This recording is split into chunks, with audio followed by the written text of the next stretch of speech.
in terms of rescuing them, or whether indeed that is a pull factor if they know that they are going to be allowed to stay in the European Union once they are rescued. Well, this is obviously an opportunity for Mr. Farage, who of course is a leader of one of the political groups here in the European Parliament, to inject perhaps some national politics into the European proceedings. And he's with me now, so we can ask the point that he wanted to make. What was it? What were you hoping to say today? Well, the point is we have a choice. Either we do what Australia did, because they faced the same crisis back in 2008, and what they did was to send out a clear signal that if you come to Australia, we will not take you.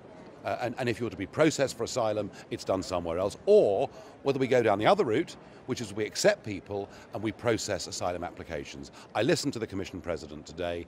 He's made it clear that we already have in place a common European asylum system.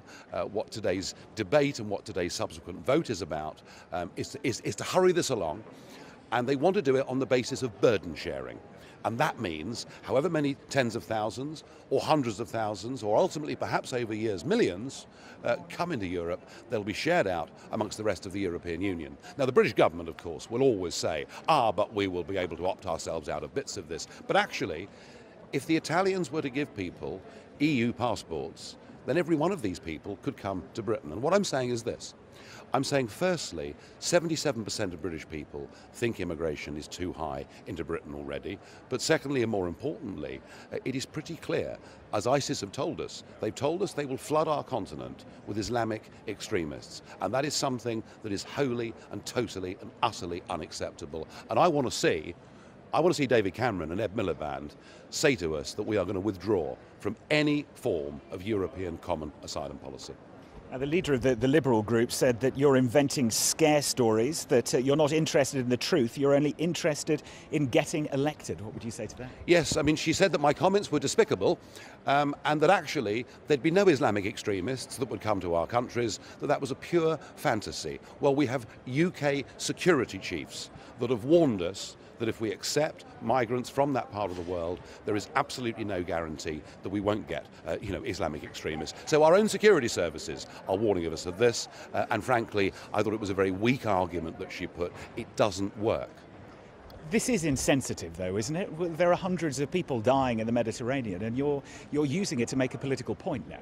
No, I've said, I'm very happy to send the Royal Navy. I'm very happy to provide humanitarian support. I'd be very happy for the UN to be involved. I'd be very happy for us to redirect some of our foreign aid budget, some of our EU contributions. I want the EU to end its policies that stop African countries selling us their produce without huge barriers to trade. I want us to stop raping and pillaging the fisheries off the west coast of Africa. There's so much hypocrisy in this building when it comes to Africa. I want to do a lot on a humanitarian level to help people, but my point is this.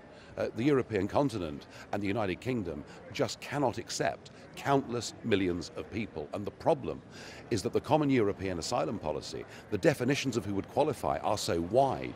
They include war, insurgency, failed states. And Mr. Juncker this morning was even suggesting fleeing poverty. Well, we're talking about numbers that are simply impossible. But isn't the truth that you're not really moving in the polls? We're coming up to a week to the general election, and you're basically returning to your sweet spots, that is immigration, because you're not gaining traction in other areas. Well, I think actually UKIP's holding very solid in the polls, despite the attempt by all and sundry to squeeze us. The fact is we're holding steady in the polls, and particularly amongst the Labour vote, we've picked up great support over the last few weeks. I feel so much of this general election has degenerated into triviality and a whole series of fake promises that are made every morning by the leaders of parties promising billions for this and billions for that is wholly unfunded. The single biggest issue in British politics is open door immigration, the effect that it's had on communities, the effect that it's had on the housing crisis, the impact on our public services. And what I'm saying today is that actually what is being discussed and decided today here in Strasbourg has far more importance actually than any debate that's happening in London, because we're impotent. We've given away the ability to control our borders, and that, I think, should be a central general election theme. So why aren't you seeing this bump in the polls? If they're holding steady, and this is such a crucial theme to so many British voters, why aren't you soaring in the polls? Well, maybe, just maybe, if we have an open, honest debate about open door immigration and why there is nothing we can do about it, and why if we follow what the European Commission and the European Parliament have proposed today, we may well face greater threats from Islamic extremism. Maybe then things will change. Mr. Farage, thank you very much indeed. Now, Mr. Farage obviously is no stranger to this particular building, has been an MEP for 16 years now. Could this have been his last speech to the European Parliament? We'll find out whether Mr. Farage succeeds in his Thanet South seat in the election next week. Robert, thanks very much. A wry smile from Mr. Farage there, as Robert says that. Well, let's return to our main story now, that response to the massive earthquake that's hit Nepal. We're joined now from Kathmandu via Skype by Eleanor Trinchera, Nepal Programme's coordinator for the aid organisation Caritas Australia. Thanks so much for joining us, Eleanor. Can you just talk us through who you have on the ground, how many people you have on the ground, and what they're actually able to achieve?